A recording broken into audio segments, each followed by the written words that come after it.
एकड़ जमीन कैसे मिलेगी? क्या इतनी जमीन सरकार के पास है? तो निराला जी ने साफ सब सारे आंकड़े दिखाए, बताया कि ऐसा नहीं है कि हम कुछ हवाई बात कर रहे हैं, सारी जमीन भी मौजूद है और इससे पहले जो है तेलंगाना में और अन्य राज्यों में जमीन दी भी गई है और ये आपका मौलिक अधिकार है। देश में कदम रखने के लिए, रहने के लिए, झुग्गी बनाने के लिए, मकान बनाने के लिए उसको जमीन मिले ना, उसका जो है मौलिक अधिकार होना चाहिए। इसी तरह से उसको अपने जीविकोपार्जन करने के लिए, ईमानदारी से इस देश में जीने के लिए, एक सच्चा नागरिक बनने के लिए, एक अच्छा नागरिक बनने के लिए संपत्ति का अधिकार उसको होना चाहिए।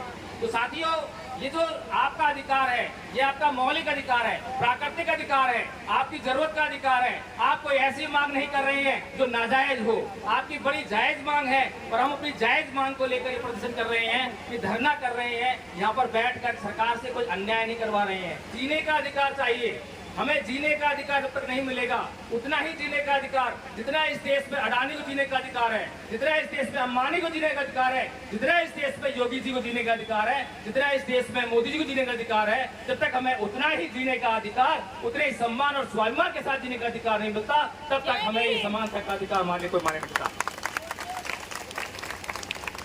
साथियों, आज सुबह से अब तक इस प्रशासन को ये अम्बेडकरवादी लोगों ने यही समझाने का काम किया है, लगातार आपको मन से यही बताने का काम किया जा रहा है। पुलिस प्रशासन हो सकता है आक्रोश में आ जाए, हो सकता है कि यहाँ की जो सरकार है जो कि ये नहीं चाहती है कि आपके साथ में न्याय हो, और जब उसका कोई ऐसा आदेश आए तो आपके ऊपर लाठीचार्ज हो जाए। तो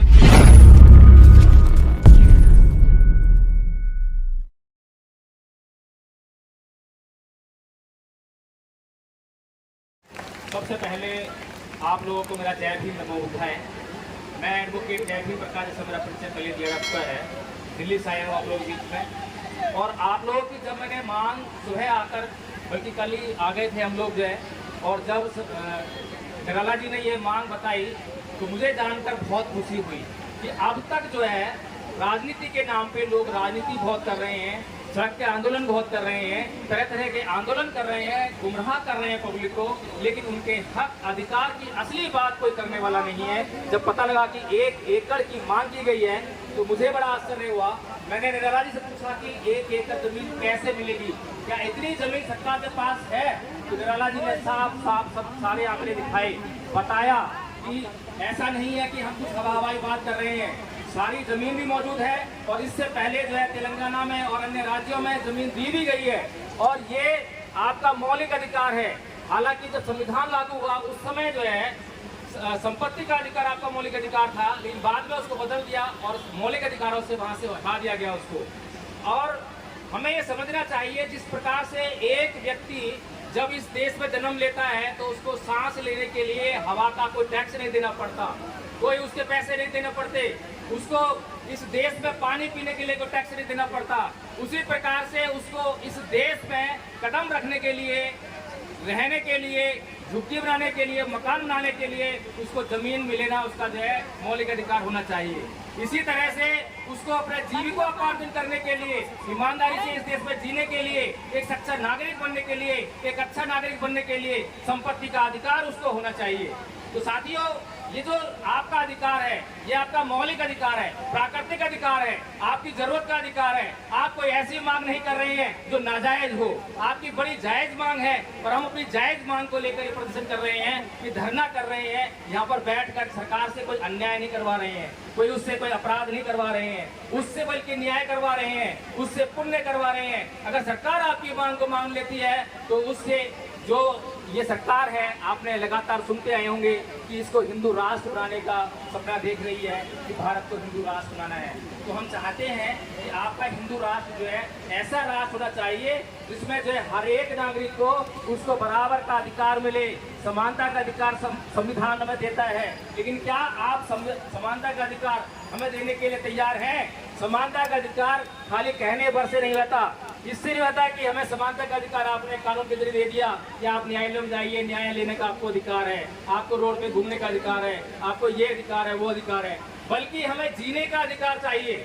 हमें जीने का अधिकार जब तक नहीं मिलेगा, उतना ही जीने का अधिकार जितना इस देश में अडानी को जीने का अधिकार है, जितना इस देश में अंबानी को जीने का अधिकार है, जितना इस देश में योगी जी को जीने का अधिकार है, जितना इस देश में मोदी जी को जीने का अधिकार है, जब तक हमें उतना ही जीने का अधिकार, उतने ही सम्मान और स्वाभिमान के साथ जीने का अधिकार नहीं मिलता, तब तक हमें ये समानता का अधिकार मानने को माने मिलता। साथियों, ये देश बुद्ध का देश है, लेकिन दुर्भाग्य है कि इस देश के लोगों ने बुद्ध को बुला दिया।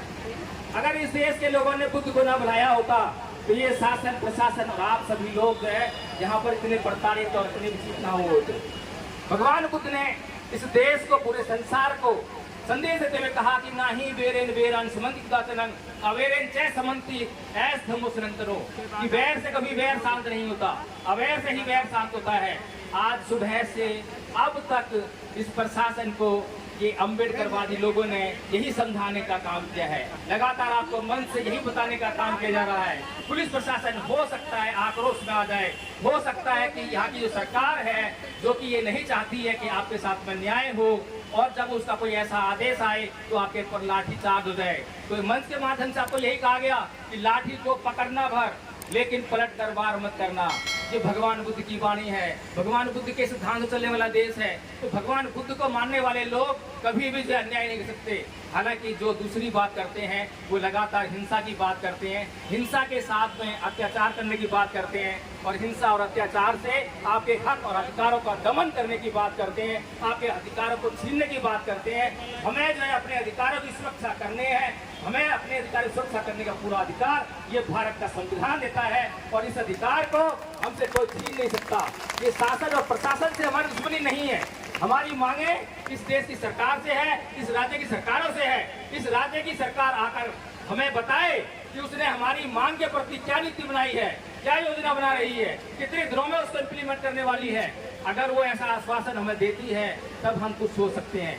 दूसरी बात यह है कि यहाँ पर एक विदेशी व्यक्ति आया जिससे कुछ जान पहचान हमारी थी, हालांकि वो इस आंदोलन का हिस्सा नहीं है, उसका इस आंदोलन से कोई लेना देना नहीं है, लेकिन उस व्यक्ति को इस जान पहचान के कारण और अरेस्ट कर लिया गया, और पुलिस कह रही है कि उसकी जो तहकीकात की जाएगी, जांच की जाएगी। तो साथियों, अगर यहाँ पर इस आंदोलन से कोई भी व्यक्ति कुछ सहानुभूति रखता है तो उसका मतलब ये नहीं है कि ये प्रशासन, ये सरकार उसके खिलाफ जो है कुछ उल्टी सीधी कार्रवाई करे। तो मैं ये चाहूंगा कि हम लोगों को कुछ सहानुभूति रखने वाले विदेशी व्यक्ति की भी सहायता करनी है। जब तक उस व्यक्ति को रिलीज न कर दिया जाए तब तक हमें जो है कोई भी यहाँ पर ऐसा निर्णय नहीं लेना है जिससे कि उस व्यक्ति पर कुछ आंच आ जाए। तो हमें पूरी हो, मेरी मांगे पूरी हो, मेरी मांगे पूरी हो, मेरी मांगे पूरी हो, मेरी मांगे पूरी हो। मैं निराला जी का बहुत बहुत धन्यवाद करता हूँ कि उन्होंने इस देश में ऐसी मुहिम चलाई है जो आपकी जरूरत है। जब हमारी कोई बात जरूरत बन जाती है तो हम मर मिटने के लिए तैयार हो जाते हैं। आज हम लोग इस बात को समझ चुके हैं कि हाँ, ये 1 एकड़ जमीन जो है हमारी जरूरत बन गई है। अब इसके बिना हमारा गुजारा नहीं हो सकता, अब इसके बिना हमारे मान सम्मान और स्वाभिमान की रक्षा नहीं हो सकती। इसीलिए आज हमने निर्णय लिया है, सुबह से भूखे प्यासे बैठे हैं और अंतिम दौर तक यहाँ बैठने के लिए तैयार हैं। तो मैं धन्यवाद करता हूँ, बार बार धन्यवाद करता हूँ निराला जी का, उन्होंने इतना महत्वपूर्ण मुद्दा आप लोगों के बीच में लेकर आए। और सबसे बड़ा धन्यवाद आप लोगों का कि आपने उस महत्वपूर्ण मुद्दे को समझने का काम किया और निराला जी के साथ में यहाँ पर कंधे से कंधे मिलाकर यहाँ पे होने का काम किया। इसी बात अपनी बात बात करता हूँ। जय भीम मोदी। बाबा सारा बदल रहा है। मैं अनुरोध करूंगा सीमा गौतम से, आपसे बात करें। सीमा गौतम जी।